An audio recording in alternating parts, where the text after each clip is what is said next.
Dan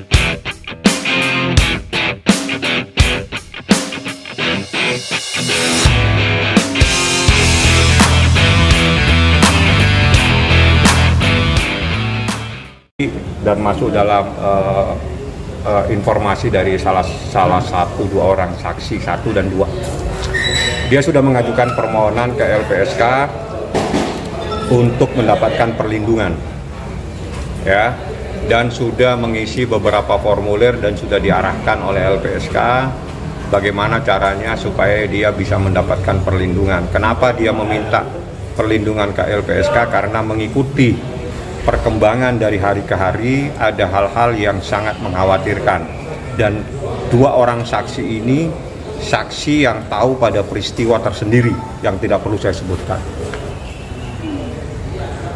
Jadi saksi yang tadi ada di WA saya, dikirimin bentuk formulirnya yang diisi, itu adalah perkembangan yang 2. Kalau yang Nikita memang saya sudah bersama dia yang Anda juga ikutin di LPSK. Bang, saksi yang tadi diminta dilindungi itu dapat ancaman kah atau apa sampai dia akhirnya minta perlindungan? Jadi gini, untuk mengantisipasi, melihat histori ya mungkin ya, karena dia sangat kenal, sehingga dia meminta tolong kepada LPSK untuk mendapatkan perlindungan, dan LPSK luar biasa sekali, welcome, sehingga tadi dia langsung mengirimkan formulir, mengisi formulir permohonan. Jadi 2 orang saksi tadi. Sebetulnya ada 1 lagi, tapi 1 ini belum berkomunikasi lagi kepada saya. Yang 2 sudah mengisi formulir untuk meminta perlindungan ke LPSK. Jadi berarti ada ancaman dong, Bang? Berarti ada ancaman? Bisa jadi. Kita tidak bisa menjelaskan, menjustifikasi, yang tahu mereka. Artinya 2 orang ini meminta tolong kepada saya, dia bertelepon saya, "Abang, saya lihat abang ada di LPSK. Tolong bang, sekalian saya ini khawatir terjadi sesuatu." Udah gitu saja bahasanya. Berarti ada cerita terhadap saksi tersebut ke abang apa? Dia cuma minta, "Bang, supaya saya lebih tenang melihat perkembangan yang semakin seperti ini, alangkah baiknya tolong sampaikan ke LPSK, saya meminta perlindungan."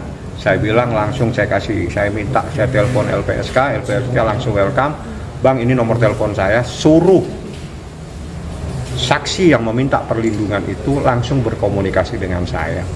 Itu kejadian 2 hari yang lalu. Tadi dia sudah mengisi formulirnya dan disampaikan kepada saya. Apakah itu pihak apartemen? Kenapa? Apakah itu pihak apartemen yang meminta? Baru saya pikirkan siapa dia. Ya, baru saya mau mikir ini siapa kira-kira. Karena saya tidak boleh nyampaikan. Karena tidak boleh disampaikan, saya tidak mungkin sampaikan. Yang kedua, saksi ini memang tidak mau disampaikan namanya, karena dari awal Anda tidak pernah tahu siapa dia.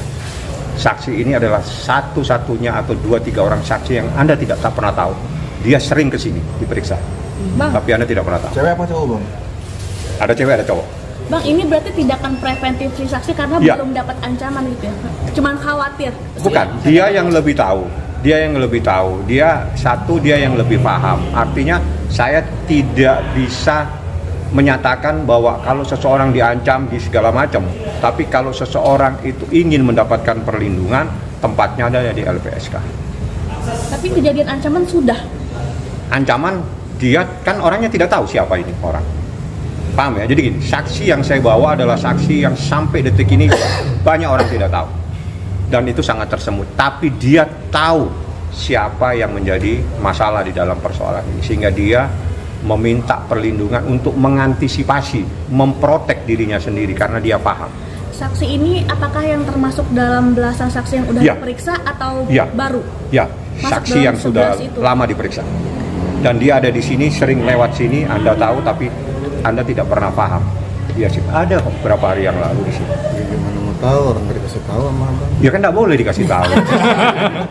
Bang, katanya kemarin abang mendampingi Laura, Bang, psikiater, Bang.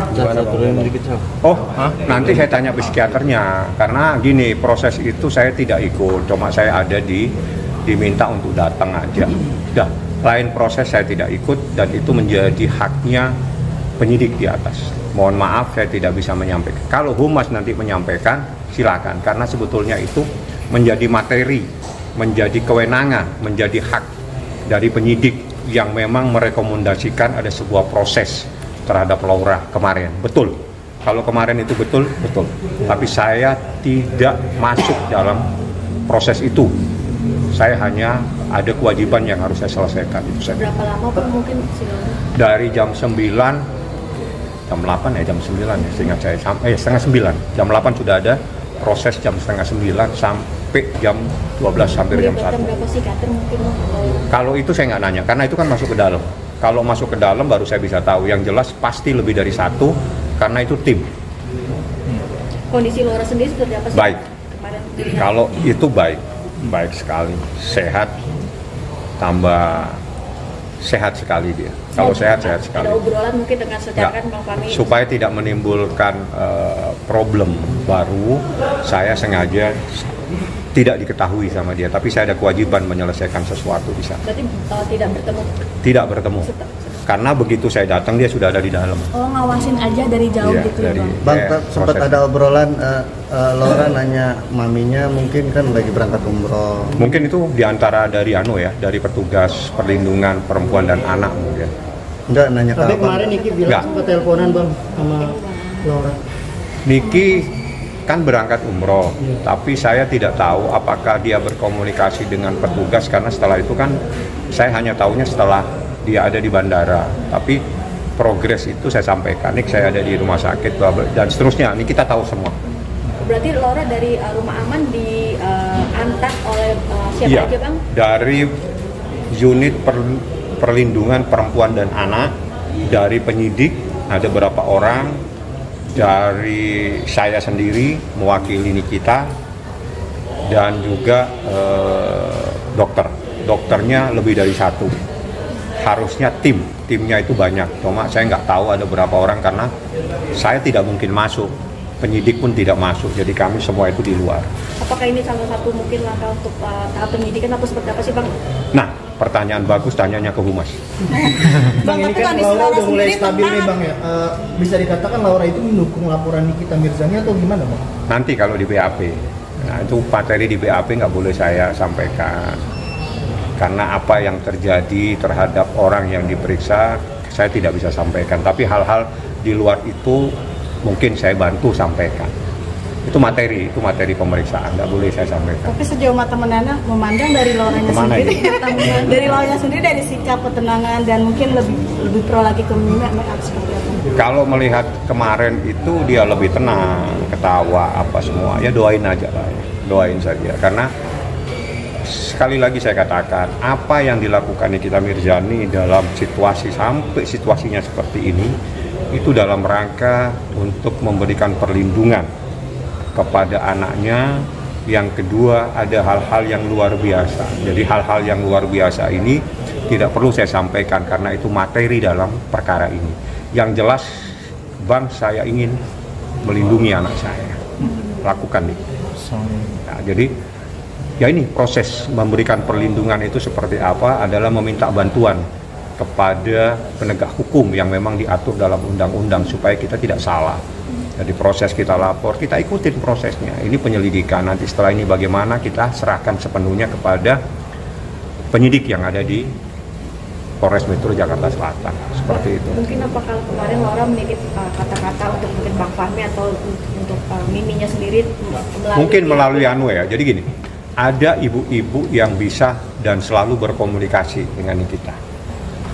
Ya, ibu itu mungkin, karena kan tidak mungkin saya bertanya sama, tapi ibu itu yang sangat dekat, bahkan ya teman curhatnya lah, ngobrol santai. Mungkin dia, karena kemarin waktu ada saya sama Nikita di sini, hari apa itu saya lupa, ibu itu bertemu sama Nikita, bercerita dan seterusnya. Jadi mungkin mereka saling bertukar nomor HP untuk memantau. Jadi Nikita itu pasti tahu setiap jam perkembangan anaknya, pasti dia tahu. Pasca pemeriksaan itu mungkin ada obrolan lagi kah dengan pihak tim psikiater, dokter atau Enggak, pihak itu keamanan? yang berkomunikasi penyidik. Langkah-langkah selanjutnya seperti apa penyidik, tapi ini adalah bagian dari proses. Jadi prosesnya itu selain visum juga ada proses untuk psikiatri, seperti itu. Didampingi LPSK kemarin atau sudah? Bukan LPSK. Jadi unit perlindungan perempuan dan anak, tapi setelah itu sore kalau tidak salah dari LPSK datang. Mereka datang berkomunikasi dengan penyidik dan seterusnya saya tidak boleh sampaikan. Itu saja informasinya. Tentang LPSK datang Anda tanya ke Humas.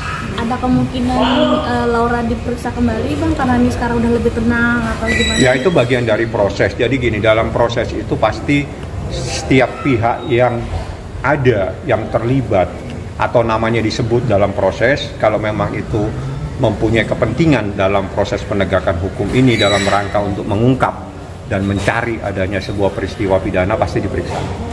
Bang, soal dugaan adanya pengancaman dari ibunya Fadil untuk Niki seperti saya no comment itu. Karena saya tidak tahu, tidak kenal, dan Nikita kemarin juga telepon hanya pamit saya mau umroh Bang, itu aja. Bang, udah ada kabar informasi hari Jumat nanti terkait akan dipanggil kembali ada? Coba ke Humas. Yang jelas doain hari Jumat itu ada hal yang baik, ada hal yang perkembangan yang lebih terbaru. Kenapa ini agak sedikit kita menunggu, saya tidak perlu jelaskan. Yang jelas tidak ada persoalan apa-apa, kita harus menunggu visum itu benar.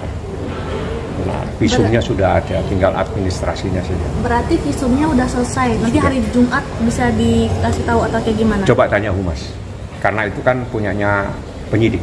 Yang jelas proses doakan hari Jumat ini yang terbaik, ada informasi yang terbaik buat Anda semua. Oke. Oke. Lagi Bang.